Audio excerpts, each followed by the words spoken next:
ചോദ്യങ്ങളുടെ അഡ്മിസിബിലിറ്റി സംബന്ധിച്ച് Shakhtar and Kaul page number 504 ഒന്ന് വളരെ മനസ്സിരുത്തി ഒന്ന് വായിക്കാൻ. The speaker has discretionary power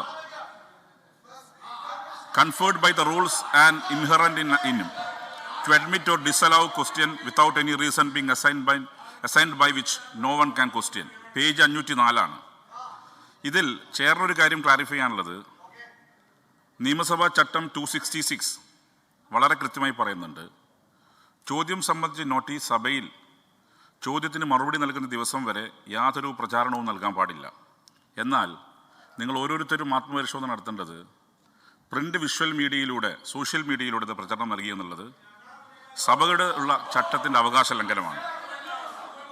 ഈ ക്വസ്റ്റ്യൻ ഡിനൈ ചെയ്തത് ഇതിനകത്ത് യാതൊരു അസ്വാഭാവികതയുമില്ല. ഈ ചോദ്യങ്ങൾ അൺസ്റ്റാർഡായി ഫ്ലോറിൽ വന്നിട്ടുണ്ട്. അതിന് ബന്ധപ്പെട്ട വകുപ്പ് മന്ത്രിമാർ മറുപടി നൽകുകയും ചെയ്യും. ഓർഡർ. ചോദ്യം നമ്പർ 1 ശ്രീ കെ ബാബു ചുമതലപ്പെടുത്തിയ പ്രകാരം ശ്രീ ടി സിദ്ദിഖ്. ഇതൊരു ഡിബേറ്റ് അല്ല. ചെയർ ഇവിടെ ക്ലാരിഫൈ ചെയ്തു, ഇതൊരു ഡിബേറ്റ് അല്ല. ബഹുമാനപ്പെട്ട LOP ഒന്ന് ചെയറുമായി സഹകരിക്കണം പ്ലീസ്. യെസ്.